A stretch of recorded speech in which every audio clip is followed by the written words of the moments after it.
Welcome to Our Girl Relationships. We talk about the problems people face in their day-to-day lives. Let's start with the video. I was confused about whether I should forgive my stepmom who treated me like crap since the day she came into my dad's life.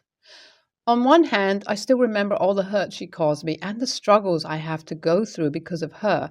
But on another hand, I feel like an a-hole when I see this helpless woman who's begging me to support her. Honestly, it's kind of pathetic to see her in this situation, and I'd like to ask the people of this subreddit if she's really an a-hole who doesn't deserve my sympathy.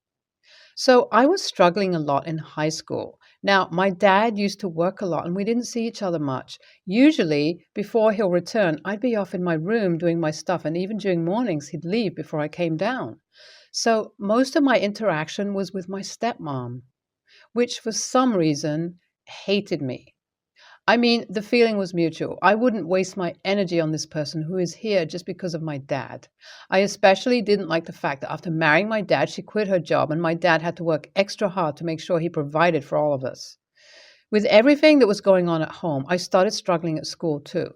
It was all a nightmare, and my stepmom would find me sometimes having a rage session in my room or just screaming into my pillow to let go of some of the stress. Every time that happened, she'd tell me how pathetic I look and I should just hurry up and grow up. So soon, when I turned 18, she told me that I'm officially an adult and I should start earning my own money and fend for myself. So I already had a part-time job at our local Burger King and earned enough to get me through school, but it was nowhere enough for me to fully support myself. I told her she shouldn't worry for long, as soon as I would leave for college and would only show her my face once a year for holidays. To this, she said, "What's even the point of me getting any more education since I'm just trash and would end up on the street anyway?" That blew my fuse, and I started screaming at her. All my resentment towards her boiled to the surface, and I threw my phone at her. She dodged it, but clearly I pushed her to her limits. She then kicked me out of the house. I was so angry that I didn't even think for a second what was happening and left. After that, it was just a constant struggle. I had to drop that year, and I took 2 different jobs to save up some money. As I was already pretty good at computer technology, I started studying online on how to develop softwares. Eventually, I ended up creating a mod for a PvP game that was bought by the game developers. The money I got from it helped me get into IT school, and I could finally get an official degree. That whole year was a constant struggle of sleepless nights and going hungry on alternate days so I could pay for the internet and other stuff. So now I'm working for an IT company and have a pretty good life. I got in contact with my dad only twice throughout these past years, but we couldn't form a stable relationship. I was still angry at him for bringing that woman into my life and abandoning me. So when I got a call from my dad's number, I was a little confused. I wondered why he'd call me. When I picked it up, it was my stepmom on the other side of the line. She told me that my father had passed away and they are holding the funeral in 3 days. She told me that in his last moments, my father requested her that he wants to see me one last time, but they couldn't reach out to me in time. I never thought I'd feel sad at my dad's passing away, but still, I felt a weird emptiness. I went to his funeral, and after the service was over, his lawyer, who was a close friend of his, pulled me aside and told me to visit his office next morning. I was confused, but still showed up. I found my stepmom already there. That gave me some clue what it was about. When the lawyer said that his will has been legally cleared and that he left all his inheritance to me, I was shocked.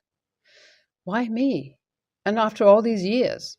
But more than my confusion, my stepmom's reaction was even worse. She said there must be some kind of confusion because he must have left something for his wife. She snatched the papers and double-checked everything herself. Then she just got up and left. Apparently, her anger was too much to put into words. That evening, I received a call from her, and she started telling me how it's my job to look after her now that my father is gone. What? That was my reaction. When I told her I don't want anything to do with her, she proceeded to beg me that I can't leave her alone like this. She hadn't worked a single day after marrying my father and have no assets of her own. She'd starve to death if I took everything away like a greedy person. I reminded her of how she had treated me in my own home. I told her that I still haven't forgotten the worst year of my life, which I had to go through all because of her. I was so pissed that I didn't even hold back at all. I just screamed and screamed at her over the phone. I told her that once she told me I was pathetic and needed to grow up, now it's time for her to stop acting so pathetically and behave like a grown-up. I then hung up the phone and blocked her. After a week, she showed up at my house. I don't know how she found me, but the nerve of her to show here. I didn't want to cause a scene in the building, so I told her to come in and just get this over with quickly. She then just threw herself at me and started apologizing. She repeatedly said she's sorry and that she was too arrogant in the past and she regrets how she treated me. She said I shouldn't be like her and I should take the high road and forgive her.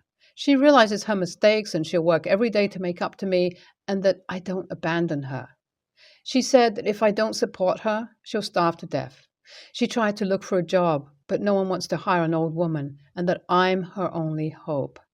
How can anyone be that pathetic? Just go get rid of her. I told her I'll think about her and would call her.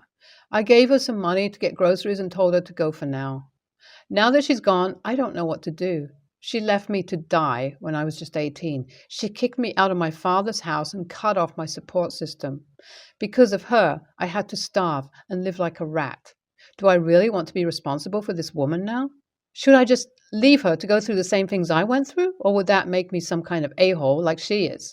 I decided that I didn't really want to do anything with my stepmom, and the best way to get her out of my life and make sure she stays away is to give her allowance to live by. So I called her last night and told her that as long as she agrees to a few of my conditions, I can make a deal with her. I told her I'd send her monthly paychecks that would be more than adequate to take care of her needs, but in exchange, she had to promise not to contact me in any way. As long as she stays away and doesn't call me or show her face to me, I'll keep sending the money. She could also keep living in my dad's house, which is now in my name, and that I don't care what she does there as long as it's not illegal and doesn't get me involved in any of her troubles. She was silent for a long time, but then she finally agreed. She said she'll accept my conditions and won't trouble me for anything as long as she gets the money. We then negotiated an amount that was more than generous in my opinion.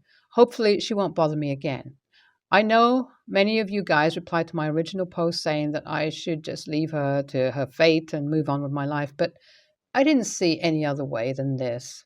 It's been 3 years since my last update. You can read my original post to get an idea of what I'm talking about here. So last week I got a call from an officer that my stepmom was caught with drugs in her possession and was also driving under intoxication. They told me that she's currently at the station under lockup and that she gave them this number to contact. I silently cursed and told them I'll come there to pay the fine and pick her up.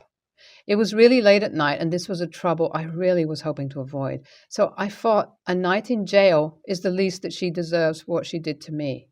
Next morning, I went down there and got her out. I didn't talk to her or ask her what happened. I just dropped her off at the house and came back. I contacted my lawyer to prepare some legal papers, as my deal with my stepmom was that I'll pay her monthly as long as she didn't bother me. It was broken. So I decided that this is it, and I really needed to cut her off. I'm going to transfer the ownership of my dad's house in her name, and she could either sell or rent it out. I don't care. I'll transfer some money to her account, and then I'll cut all ties with her. And this time, if she comes after me or bothers me again, I'll file for a restraining order. This is it. I can't deal with this person from my past, and I need to move on and live my life. NTA, you're not an a-hole if you don't help her out. Karma is a sick thing, and she'll get what she deserves. Leaving a kid all alone, that's the worst kind of sin people can commit. NTA, you should definitely leave her to struggle, just as she understands what it feels like to not have any support or any person to lean on. So many kids struggle because of a-holes like her. I wish your dad didn't just silently watch it all happen and would have divorced her. I, 26 female, have been with Marcus, 30 male, for 4 months. He has an 11-month-old son from his former relationship.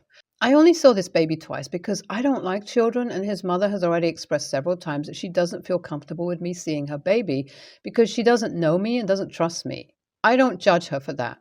Both times I met him, it was by chance on the street while Marcus and I were together and found the grandmother on the street with the baby. Yes, it was super weird. And before you ask, we don't consider dating, although we are currently exclusive. We're just friends with benefits who are too lazy to meet other people, and we are comfortable with each other. We never sleep at each other's house and only meet in the middle of the week, as he has guard over the baby's weekends. Saturday afternoon, Marcus showed up at home with his son and said he needed help because there was an emergency in the family and he needed to go to the city where they live, and it wouldn't be possible to go with the baby. It's 2 hours away. The mother and maternal grandparents had traveled. He didn't even allow me an answer. He just gave me the baby and the bag with everything and left. I tried calling, texting, but he just told me to suck it up for a few hours and then he would reward me because it was an emergency. I don't know how to take care of babies. I really don't feel comfortable, and he knows that very well. And after several times telling him to come back because I don't want to be responsible for taking care of the baby, he just hung up his cell. I thought about calling the police, but I decided to text the baby's mother, Instagram, telling her the situation.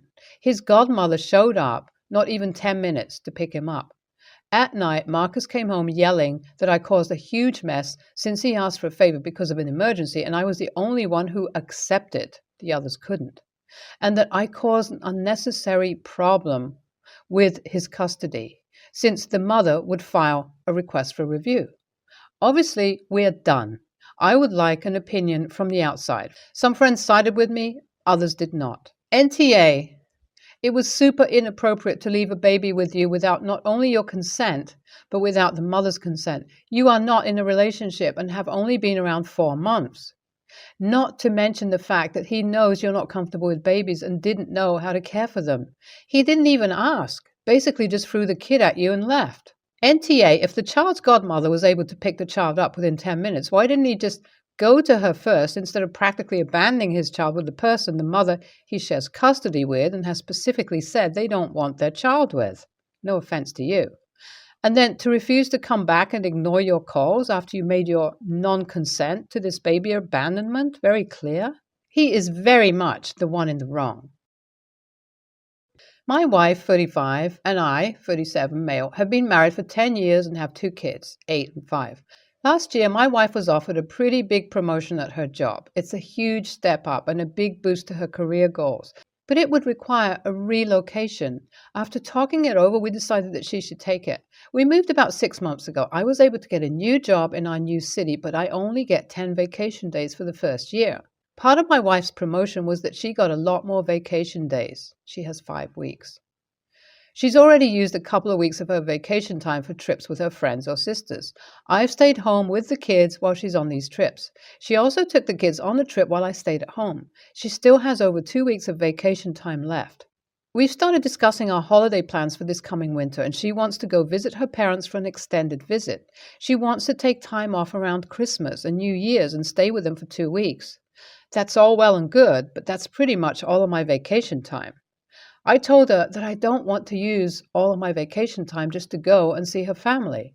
I said I'd be okay with using 5 days or so, but I want to save some time for me to use for things I want to do, like she said. She got upset because she wants us all to be together for the holidays, and since the kids have all that time off school anyway, it makes sense to her that we would stay for a long time. We also haven't seen her parents since we moved, so I get why she wants to stay that long. I've tried offering that she can stay for as long as she wants with the kids and I would head home by myself early, but that wasn't acceptable because she doesn't want to fly with both kids by herself, which I understand, but I'm just trying to compromise. She wants to start booking flights and I'm not willing to use all my vacation time for one trip to see her family. We got into a fight over it because she's not willing to accept my compromises. I finally got mad at her and told her that she got to use as much time as she wanted to do fun things for herself while I watch the kids, and I want to be able to do the same. I told her that it's great that she has so many new benefits from her new job, but I had to start over, and I don't have those same options. She took that as me being resentful for moving, which isn't true. I'm happy she got promoted, and I'm not mad about relocating. But I am upset that she isn't willing to understand that my work circumstances are drastically different from hers now. I'm not willing to budge on this, and she's mad at me that I'm just not simply going along with what she wants to do. I know it's important that she sees her family, but I just want the option to do fun things for myself like she did. She thinks I'm being petty and stubborn because I'm jealous of her promotion. NTA, your children are 8 and 5. There's no reason that she can't travel alone with them. It's ridiculous to expect you to use your limited vacation time to visit your in-laws while your wife is living her best life. It's not about being resentful, it's about not wanting to spend all of your vacation time visiting family. Your wife is being very unreasonable. If she is that opposed to flying with them by herself, would she buy you a round-trip ticket so you could come pick them up? This would still allow you to save a week of your vacation time and plan something fun. NTA, it's unacceptable that she thinks you should use up all your vacation just so she doesn't have to fly with the two kids herself. I can see if they were infants or toddlers, but 5 and 8 is old enough to behave for a flight. I would just again tell her you'd be willing to do a week, period, and leave it at that. Don't debate or get drawn into any long arguments. No. And make sure you see the flights before she books them. NTA, I don't see anything wrong with your compromise, and she's not willing to compromise at all by the sounds of it.